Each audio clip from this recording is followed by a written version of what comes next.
Di saat Apple stop produksi iPhone mini-nya, Vivo malah berani keluarin X200 Pro Mini ini. Apakah mereka modal nekat doang? Atau ada sesuatu yang beda dari HP-nya? Dan setelah mainin HP ini beberapa lama dan bandingin sama beberapa HP lainnya, kayaknya gue tahu jawabannya deh.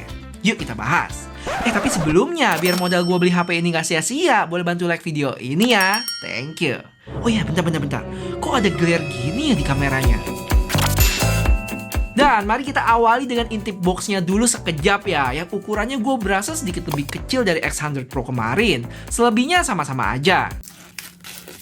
Pas dibuka langsung disambut sama HP-nya yang kita kesampingin dulu. Terus ada kabel chargeran Type A ke Type C, SIM ejector, kepala charger 90 watt, case elastis warna hitam, dan buku yang jarang dibaca.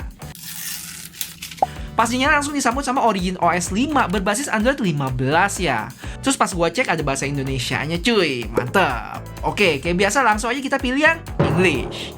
Terus setup kayak biasa dan gue cek storage-nya udah kemakan cukup gede ya, 35an GB. Terus langsung disuruh update software juga 280 MB. Oh ya, karena ini China version, kita install Google Play Service dulu. Impresi gue sama HP ini nggak mini-mini amat kok ternyata. Punya ukuran layar 6,31 inch soalnya nih. Dan kalau gue bandingin sama iPhone 16 dan S23 regular yang sama-sama punya layar di 6,1 inch, terlihat HP Vivo ini sedikit lebih tinggi. Sama lebaran juga tuh dikit, tapi tipis aja sebenarnya. Mungkin dimensinya bakal lebih mendekati Xiaomi 14 regular ya, yang punya layar 6,36 inch. Lanjut ke bagian layar yang punya bezel tipis ya, terus cukup simetris juga. Cakep kok layarnya ini, dan nggak kecil-kecil amat buat nonton kalau dibandingin sama misalnya iPhone 13 mini yang punya layar 5,4. Buat finishing, backnya itu matte finish ya, tapi bukan yang bintik-bintik kayak Vivo V40 gini. Lebih mirip kayak iPhone atau Samsung dengan tulisan Vivo yang lebih glossy.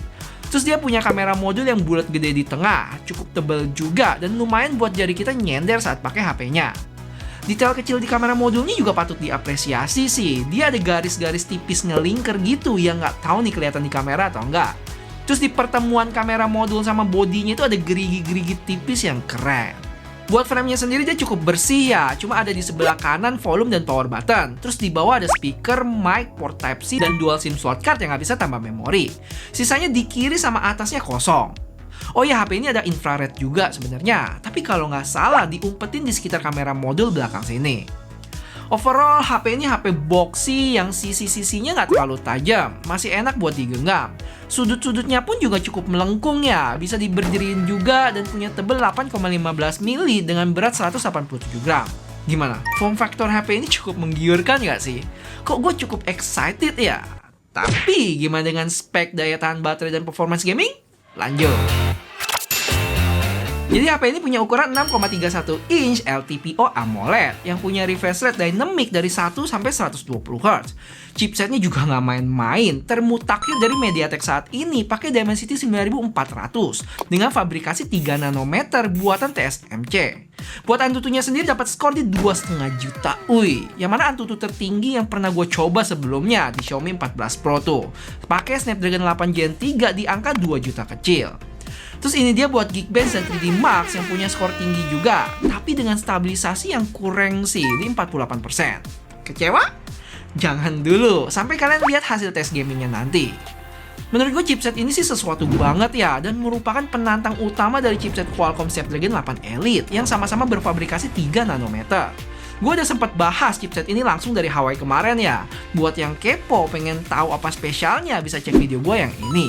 Dan tentunya setelah gue pegang kedua HP-nya nanti, kita bakal aduin siapa yang paling jos. Jadi, subscribe dan nyalain loncengnya dulu ya biar gak ketinggalan. Habis itu dari sisi baterai juga di luar Nurul nih. Dengan bodi sekecil ini, di dalamnya punya kapasitas 5700 mAh. Bener-bener cukup jauh kalau dibandingin sama Xiaomi 14 yang punya kapasitas 4610 mAh. Untuk S24 regular itu 4000 mAh dan iPhone 16 3561. Cuma gimana daya tahannya? Nanti kita buktiin. Lanjut buat kamera, punya 3 lensa belakang 50 megapiksel dengan kamera selfie-nya 32 megapiksel yang dapat backingan Zeiss. Cuma kalau gue lihat di website mereka, Zeiss-nya ini cuma ada di lensa utama sama telefoto, nggak semua tuh. Buat spek lainnya yang wah di sini ada IP ratingnya yang IP69 plus IP68. Artinya nggak cuma HP kalian yang bisa tahan celup-celup, tapi bisa disembur dengan tekanan air yang cukup kencang. Dan pertanyaan selanjutnya, bedanya sama yang bukan mini apa bang? pertama yang jelas layar, terus ada kapasitas baterai, habis itu dari sisi kamera ternyata lensa periskopnya beda. 50 megapiksel berbanding 200 megapiksel. Secara optical zoomnya juga beda ya, dan harusnya sensor telenya itu juga lebih bagus di Pro version. Sama di Pro ini dia ketambahan chip yang namanya V3 Plus yang bertanggung jawab di bagian foto dan video. Bisa menghemat konsumsi daya juga saat pakai kamera, dan mungkin gara-gara ini di Pro versionnya itu bisa support Dolby Vision dan shoot 4K 120 fps. Sedangkan yang mini nggak bisa tuh. Habis itu teknologi fingerprintnya juga beda ya, lebih cepet di Pro, sama USB portnya juga. Menurut gue buat user yang bener-bener geek, hal ini cukup berasa sih. Kalau buat user awam kebanyakan nggak terlalu ngaruh. Selebihnya sama sih, dari sisi chipset, charging, kamera, lensa utama, ultrawide, dan selfie sama. Ada Zeiss-nya juga. Ada yang kurang? Boleh tolong tambahin di komen ya.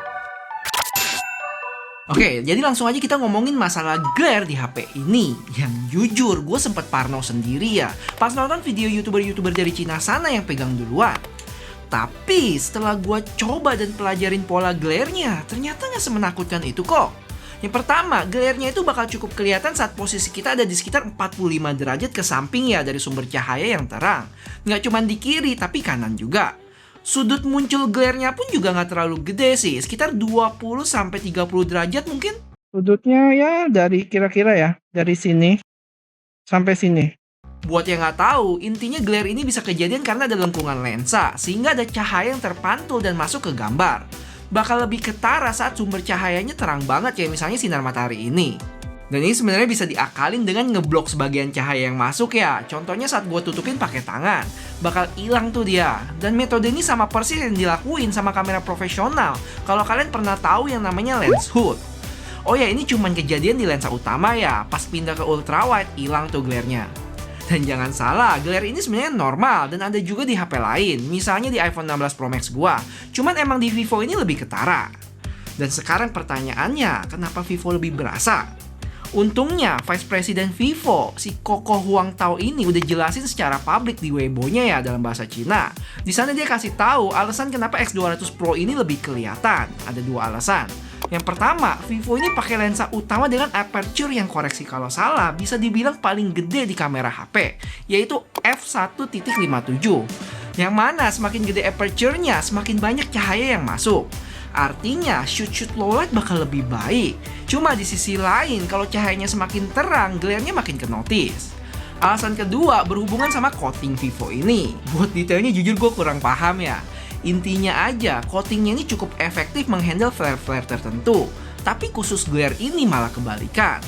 Buat yang ini terbukti sih, kalau gue bandingin sama iPhone, flare yang titik-titik kayak tuyul ini di Vivo lebih minim dibanding iPhone tuh.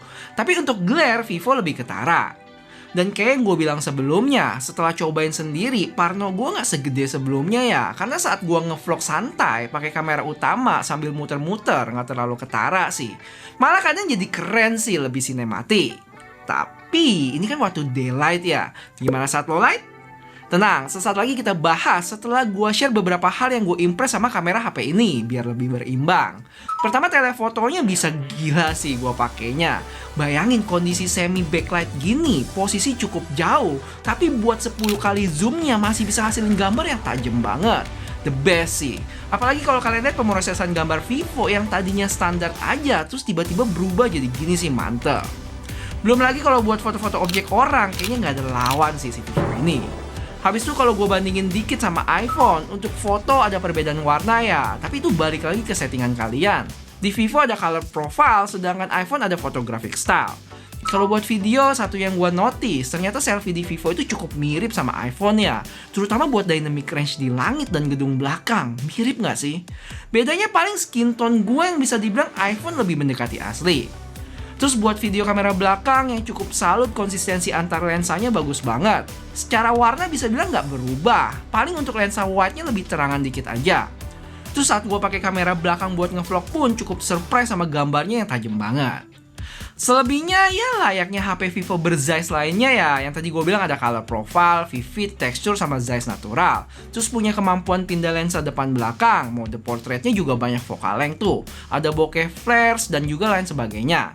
Oh ya, satu lagi, untuk resolusi bisa shoot sampai 4K 60 buat lensa depan dan belakang. Lanjut kita ke low light yang mirip sih kayak daylight. Intinya kalau ketemu sumber cahaya yang terang dan kita ada di posisi sekitar 45 derajat menyamping bakal berasa glare-nya. Sedangkan iPhone samar-samar aja di sini. Cuma kalau udah ngomongin flare, kebalikan tuh, Vivo lebih minim. Dan sekali lagi, gue cobain buat vlog pakai kamera belakangnya dan di beberapa bagian ada berasa glare-nya. Tapi buat gue sendiri sih nggak terlalu ganggu. Malah jujur, gue lebih salfok sama kualitas gambarnya yang tajam banget saat low light gini. Udah kayak pakai kamera profesional sih. Cuma itu video. Kalau foto mungkin kadang bisa ngeganggu kali ya. Yang harusnya bisa bersih jadi ada filter glare-nya. Untuk ini tampaknya udah diantisipasi sama Vivo juga nih. Masih di klarifikasi yang sama, Koko Huang ini bilang bakal rilis OTA software update. Gue nggak tahu sih bakal diapain. Mungkin pakai AI buat dihilangin glare-nya? Mungkin. Dan hal ini memungkinkan banget ya. Contohnya di Samsung itu ada fitur AI buat hilangin reflection atau bayangan kita. Dan satu lagi, si Koko bilang mereka bakal rilis aksesoris, mungkin case atau apa gitu buat ngeblok cahaya. Detailnya gue kurang tahu sih, cuman yang jelas bakal dibagiin gratis. Cuman ingat, ini buat unit yang di Cina aja ya. Kalau unit global atau Indonesia sendiri gue kurang tahu, belum launching juga kan HP-nya. Jadi gimana guys, dari hasil-hasil tes gue tadi, menurut kalian apakah isu glare ini adalah deal breaker yang bikin kalian gak mau beli HP-nya? Atau ternyata nggak separah yang dipikirin kok, ketutup sama kelebihan-kelebihan yang ada tadi? Coba kasih tahu kalian ada di tim mana. Nah, buat gaming, gue bikin cepet aja. Yang kayak biasa gue main Genshin Impact Highest 60 selama 20 menit. Dan dapat FPS rata-rata bisa dibilang sempurna di 59,9. Pengalaman mainnya nggak usah ditanyain lagi ya, mulus, nggak ada frame drop. Terus buat suhunya sendiri berasa panas, tapi masih batas yang wajar di 43,6 derajat. Dan perlu diingat, ini udah termasuk baik untuk kelas HP compact yang punya area pembuangan panas yang terbatas.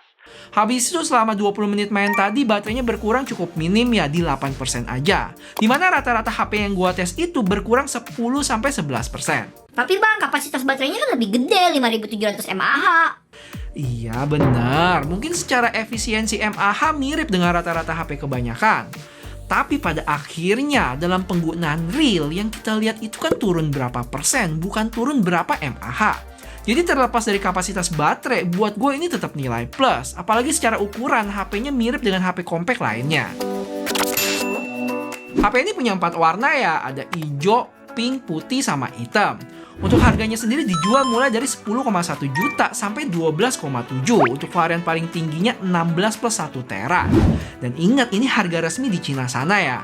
Yang pastinya butuh biaya tambahan kalau kalian mau bawa masuk ke Indonesia. Ada ongkir sampai bayar pajak buat aktifin IMEI-nya. Dan pertanyaan selanjutnya, apakah bakal masuk Indonesia? Dari berita-berita yang gue baca, untuk varian X200 regular sama X200 Pro-nya sih udah ada TKDN. Cuma buat yang mininya sendiri masih gelap, nggak ada info. Padahal serius ya, ini HP kalian bener-bener bisa lirik sih kalau emang keluar di Indonesia. Dan jangan kegocek sama kata mininya, karena ukurannya masih tergolong wajar kok. Bisa banget bersaing sama HP compact Xiaomi 14 ataupun Samsung S24 regular di rentang layar 6 inch kecil. Gimana enggak, performance buas, daya tahan baterai mantep, kamera cakep, desain oke. Apalagi tuh, positif sih buat gua. Minusnya ya paling masih nggak tahu bakal dijual resmi atau enggak di Indonesia. Sama kalaupun keluar, harganya masih bisa bersaing. Gimana guys, kalian punya impresi yang sama kayak gua nggak? Atau ada pendapat lain? Boleh share di komen ya.